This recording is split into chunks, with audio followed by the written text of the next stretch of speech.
আমরা যারা তুর্কির নাম শুনি, তুর্কির বিভিন্ন আইটেমের রুটির নাম শুনি, যারা চোখে দেখি নাই, খাই নেই, তো তাদের জন্য এই রেসিপিটা। তারা চাইলেই ঘরে বানিয়ে খেতে পারেন আর কি, একদম সহজ পদ্ধতি। তো আমি আজকে হাফ কিলো আটা ময়দা নিয়েছি। তো ময়দার মধ্যে আমি স্বাদ মতো লবণ দিয়ে দিচ্ছি, দিয়ে আমি দিব ইস্ট 1 চামচ, আর দিব পাউডার দুধ। তো এখানে আমি 2 চামচ পাউডার দুধ দিয়ে দিলাম এবং 1 চামচ ইস্ট দিয়ে দিলাম। দিয়ে দিচ্ছি রেগুলার অয়েল, যে তেল দিয়ে আমরা রান্না করি। তো এখানে 4 টেবিল চামচ অয়েল দিলাম। তো দিয়ে আমি এখন দিব চিনি।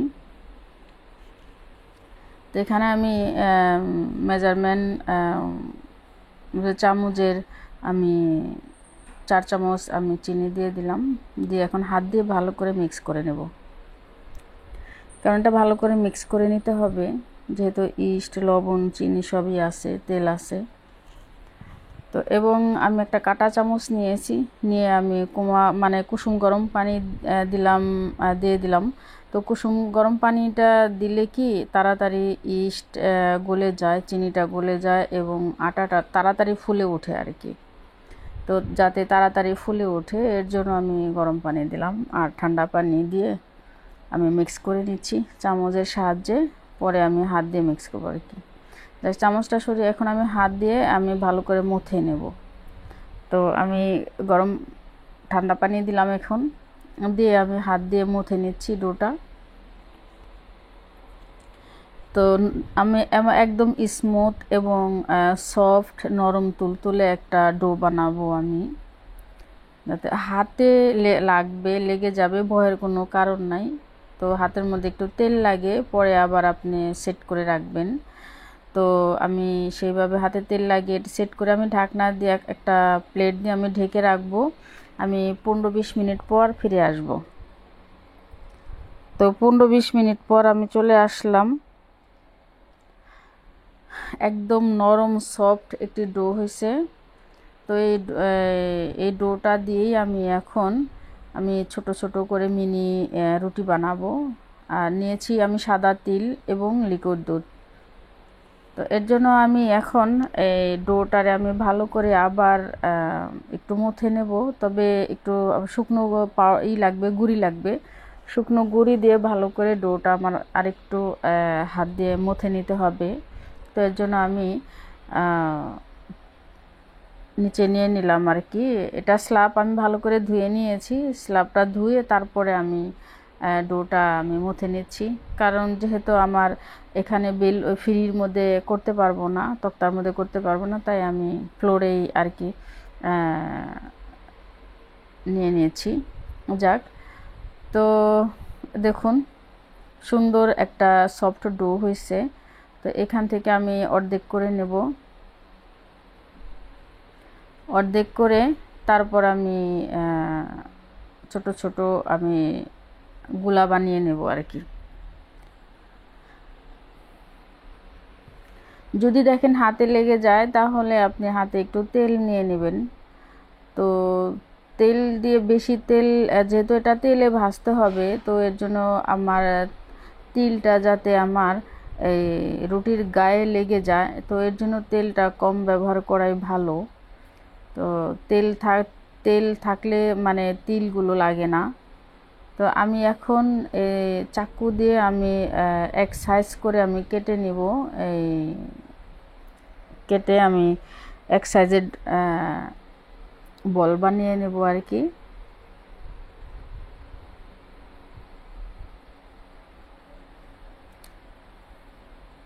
তো দেখুন ঠিক এইভাবে আমি বলগুলো বানিয়ে নিচ্ছি।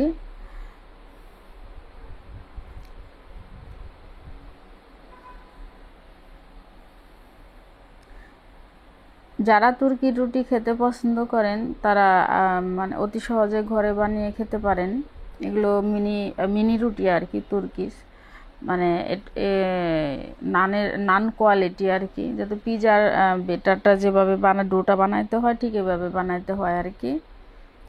তো তো রুটিটা একটু ছোট, মানে ছোট বড় বড় করেও বানানো যায়, আবার ছোট করে বানানো যায়, তবে ছোটগুলো সবচেয়ে বেশি দেখতে সুন্দর লাগে। এবং বড়গুলো তো একজন মানুষ তো বড় একটা রুটি খেতে পারে না, তো ছোট ছোট রুটিগুলো খেতে অনেক ভালো, মেহমানদের সামনে দেওয়া যায়। যে কোনো মেহমান আসলে সকাল বিকাল মানে চায়ের সাথে, চায়ের নাস্তার সাথে এই রুটিগুলো মানে শখ করে খাবে, মেহমানরা দেখলেও অনেক খুশি হবে। তো আমি প্রায় প্রায় বানাই, তো ভিডিও করা হয় না, তো আজকে আমি ভিডিও করছি এর জন্য যে আপনাদেরকে দেখানোর জন্য। আর সবসময় যখন রুটি বানাবেন, রুটি বলেন, পিৎজা বলেন, যা কিছু বলেন, ডোটা যদি একটু নরম হয় সেই রুটিটা কিন্তু সুন্দর সফট হয় এবং ফুলে ভালো। তো দেখুন আমি ঠিক এইভাবে আমি সবগুলো রুটি বানিয়ে নেব। বানিয়ে একটু হাত দিয়ে একটু টেনে আমি একটু লম্বা সাইজ করে নেব। এবং আমি যে দুধ নিয়েছি সেই দুধের মধ্যে আমি চুবিয়ে নেব আর কি, চুবিয়ে তারপরে আমি তিলের মধ্যে ডিপ করব আর কি। তো আমি আগে একসাথে রুটি বানিয়ে নিচ্ছি, 2টা রুটি আমি এভাবে বানিয়ে নিচ্ছি। তো যেহেতু দুটো রুটি আমি একসঙ্গে আমি দিব কড়াইয়ের মধ্যে, এই যে দেখুন ঠিক এইভাবে একটু লম্বা করে নিতে হবে। ওকে, তো আসুন দেখাই এখন কিভাবে আমি এই যে দুধের মধ্যে আমি একটু ডিপ করে নিচ্ছি। দুধের মধ্যে ডিপ করে তারপর আমি কোথায় দিব, তিলের মধ্যে, এই যে তিলটার মধ্যে দিব, যাতে তিলগুলো এটার গায়ে লেগে যায়। ওকে, তো গায়ে মানে আমার অনেক তিল লেগেছে, তো এই তিল যত বেশি হবে রুটিটা খেতে তত বেশি স্বাদ হবে। তো আসুন ভেজে দেখাচ্ছি। তো এই যে তেল আমি চুলার আঁচ একদম কমিয়ে ফ্রাই করব, যাতে তাড়াতাড়ি পুড়ে না যায়। তো চুলার জাল সব সময় স্লো করে দিতে হবে আর কি। তো অল্প আঁচে এই রুটিগুলো ফ্রাই করতে হয়। তো দেখুন কত সুন্দর আস্তে আস্তে কালার হয়ে আসতেছে এবং রুটিটাও আস্তে আস্তে ফুলবে, ফুলে রুটিটা অনেক সুন্দর হবে। দেখতে তো অসাধারণ, খেতেও যেমন, দেখতেও তেমন, খুবই সুন্দর লাগে। বানাইতে অনেক ভালো লাগে। এভাবে রুটি বানাইতে কার না ভালো লাগে, যে একবার বানাবে তার বারবার বানাইতে মন চাইবে। দেখুন আমি কত সুন্দর ফুলে টইটুম্ব হয়েছে। তো এইভাবে আমি সবগুলো রুটি বানিয়ে নেব, সবগুলো। দেখুন কত সুন্দর লাগে দেখতে। তো দেখুন অনেকগুলো ডো আমি বানিয়ে নিচ্ছি। তো একটা প্রথমে আপনাদেরকে ভেজে দেখাচ্ছি, আর আরেকটা আমি দেখুন আরেক সিস্টেমে আমি করে নিলাম। আগে ডিপ করলাম, দুধের মধ্যে ডিপ করলাম না করে আমি আগে তিলের মধ্যে আমি ডিপ করে নিলাম। তো তারপরে আমি লিকুইড দুধের মধ্যে আমি ডিপ করব, যে দেখুন। তো এখন আমি দুধটার মধ্যে ডিপ করে দিব, কারণ দুধের মধ্যে ডিপ করার উদ্দেশ্য হলো রুটিটা খেতে বেশি সুস্বাদু হয়, কালারটা সুন্দর হয় তাড়াতাড়ি, এবং খেতেও সুস্বাদু হয় অনেক। তো এইভাবে আমি সবগুলো রুটি ভেজে নিচ্ছি। দেখুন তো রুটিগুলো সুন্দর মাশাআল্লাহ ফুলছে ভালো।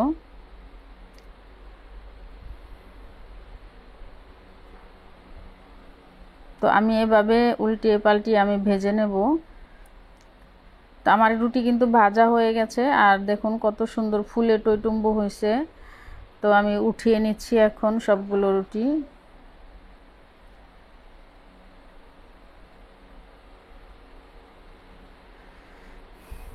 দেখুন প্লেটের মধ্যে দেখতে কি সুন্দর লাগছে।